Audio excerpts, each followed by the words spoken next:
এইরকম মোহাম্মত করা বহু মানুষ সবার থাকে, আছে না নাই কথা? তা আমার সাথে একটু মুসাফা করে লোকটা তৃপ্তি পায়, আর আমি সেটাকে কৃপণতা করি। আমার কি আছে? আমার তো সবই বেঁচে কিনে খেয়ে শেষ করে ফেলতেছি। ওদের পরে যাইয়া কান খাড়া রাখি যে আমার অজ সম্পর্কে প্রতিক্রিয়া কি আসে। ঘরে যাওয়ার পরে 15-20 জন হুজুর এ প্লাস গোল্ডেন এ প্লাস, আজকে যে বয়ান হয়েছে ফাটাফাটি, লাস্টে যে টান দিয়েছেন হুজুর ওই যে সিঁড়ি নিয়ে গেছে। এই কলি হুজুর খালি বলে কয়েকটি তাই গলা ভাঙ্গা, যে টান দিছি তাতে তোর কলতে সিঁড়ি নিয়ে যাওয়ার মতো, তাই গলা ভাঙ্গা। গলা ভাঙ্গা না আলি দেখছি এমন টান দিতাম মহিলারা প্যান্ডেলে চলে আসতো। খুশি ছেলাই কি করতে একজনের জিজ্ঞেস করে, একজনের তোর দেখতে পারি ভালো দেখা যাচ্ছে, চেহারা খুব সুন্দর, তাই 3 দিন নাই নিয়ে যদি গোসল তালি দেখতে কিরম দেখা যায়।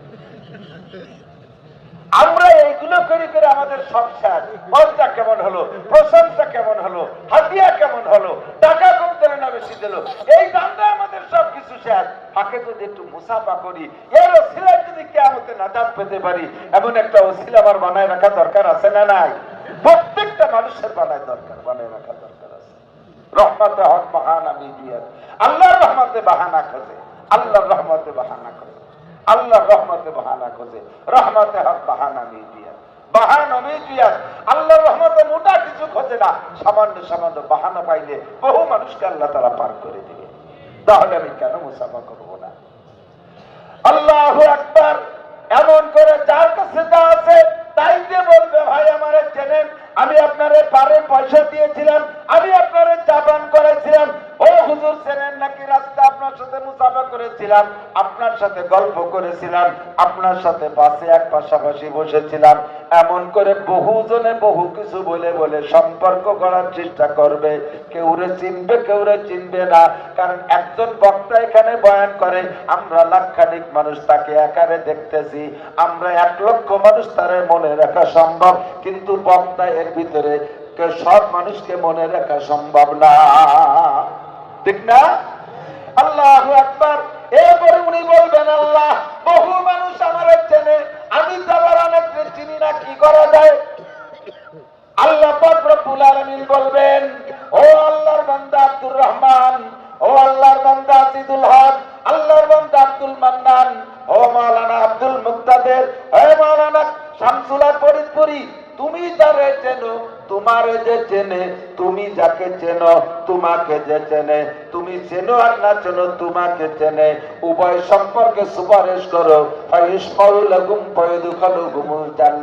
তোমার সুপারিশ গ্রহণ করা হবে, তোমাকে তাদের, তোমার সুপারিশে তাদের সবাইকে মাফ করে দেওয়া হবে। কাজেই দোস্ত, জীবন তো চাই কোনো না কোনো ওসিলা বানায় দিতে হবে। কিয়ামতের ময়দানে আপনার হুজুরের সাথে দুনিয়ার সম্পর্ক কেমন ছিল? যদি ভালো সম্পর্ক থাকে তাহলে এগুলো বলতে পারবেন। আর যদি আপনি করেন, হুজুর হুজুর একটু লক্ষ্য করেন, হুজুর তুমি কেডা? কাজে মনে পড়ে হুজুর, ওই যে আমি আপনারে পাকগাছির বাজারে একটা ঘুষি দিছিলাম, মনে আছে? আমি সেই আপনারে রাজাকার কইতাম, আপনারে তালেবান বলতাম, আপনারে মৌলবাদ বলতাম, আপনারে ইত্যাদি ইত্যাদি বলে গালি দিতাম। আমি সেই লোক। দেখ হুজুর, আল্লাহর কাছে একটু কিছু করি, করা যায় নাকি? সম্পর্ক যদি দুনিয়া এমন হয় তাহলে কেমন হবে আপনি এখন থেকে হিসাব করে রাখেন। তখন তো আপনি আফসোস করে বলবেন, আপনার তো উনি সুপারিশ করবে না, তখন আপনি বলবেন, ইয়া লাইলাতা লাইতানি লাম আত্তাকিস ফুলানান খালিলা, ইয়া লাইতানি ইত্তাখাযতু মা'আর রাসূল সাবিলা। যাদের সাথে আপনার দুনিয়ার সম্পর্ক, যাদের পিছনে পিছনে লাফাইছেন, সেইগুলো আপনাকে গুছাইয়া টান দিয়ে নিয়ে যাবেন তারা যে জায়গা, আপনিও সে জায়গা যাবেন। আল্লাহ পাক কোরআনে কারীমের মধ্যে বলেন, আল্লাহু আকবার, প্রত্যেক কুল্লু নাসিম ইয়াওমা ইউদআউনা কুল্লু নাসিম বিইমামিহিম, প্রত্যেকটা মানুষকে তার নেতা সহ ডাকা হবে। আপনার নেতা কেমন ছিল? কোন নেতার পিছনে আপনি লাফাইছেন? আপনার নেতা নামাজি ছিল না, আপনার নেতা রোজাদার ছিল না, আপনার নেতা ধোঁকাবাজ ছিল, আপনার নেতা টোন মারছে, আপনার নেতা মন মারছে, আপনার নেতা রাস্তা মারছে, আপনার নেতা খাল মারছে, আপনার নেতা জাতির হক নষ্ট করেছে, আপনার নেতা ইসলাম বিরোধী কাম করেছে, আপনি সেই নেতার পিছনে স্লোগান দিয়ে বেড়াইছেন। আজকে আপনার নেতা যেখানে আপনিও সেখানে। আর সামনের পর দেখবেন যে সকল মানুষ নেতা মানছে, ওলামায়ে কেরামকে, রুহুল আমিন সাহেবকে নেতা মানছে, আরে আহমদ শফি সাহেবকে নেতা মানছে, ফজলুল হক আমিরিকে নেতা মানছে, ফজলুল করিম চরমুনার পীর সাহেবকে নেতা মানছে, হক্কানি উলামায়ে কেরামকে যারা নেতা মানছে, এই সমস্ত মানুষগুলো হক্কানি উলামায়ে কেরামের সুপারিশ করবে, আল্লাহর রহমতে সেদিন জান্নাতি হইয়া যাবে। আপনি তখন আফসোস করে বলবেন, ইয়া লাইতানি ইত্তাখাযতু মা'আর রাসূলি সাবিলা, দুর্ভাগ্য আমার, আমি যদি রাসূলের সাথে সম্পর্ক গড়ার জন্য ছোট্ট থেকে একটা ছোট্ট লাইনও খুলে রাখতাম, আজকে সেই ওসিলায় জান্নাতে চলে যেতে পারতাম।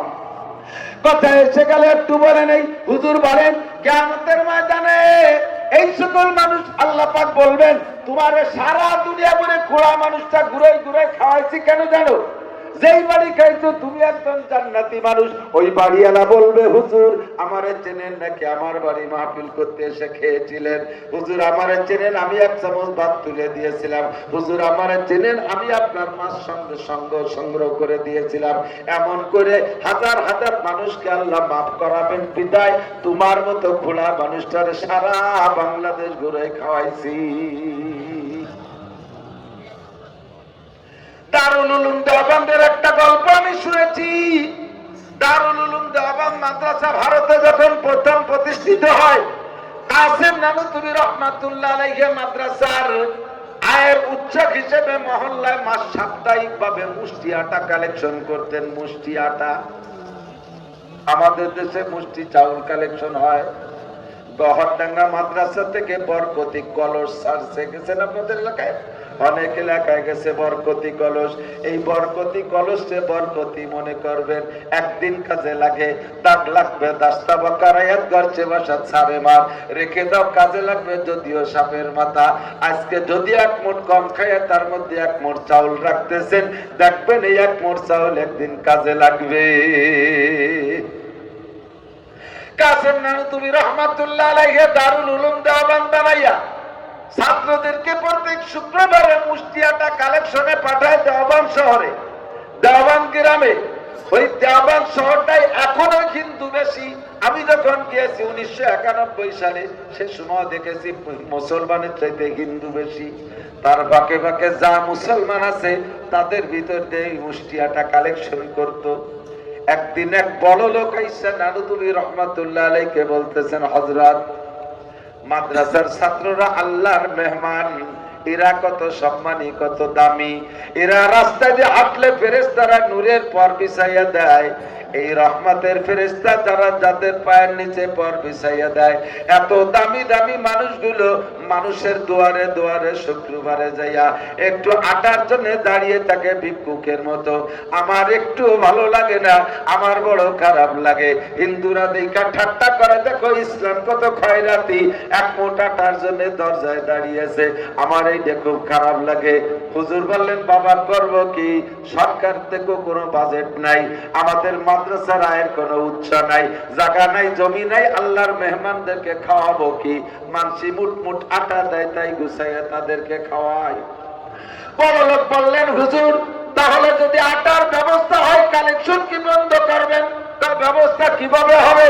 আপনি বলবেন, হুজুর মাসিক ভাবে লাগলে মাসিক ভাবে দেব, সাপ্তাহিক চাইলে সাপ্তাহিক ভাবে দেব, পাক্ষিক ভাবে চাইলে 15 দিন অন্তর দেব, বাৎসরিক ভাবে চাইলে বাৎসরিক ভাবে, এক বছরে যত আটা লাগে সব আমি একবারে দিয়ে দেব, আপনার ছাত্রদেরকে কালেকশন করাবেন না।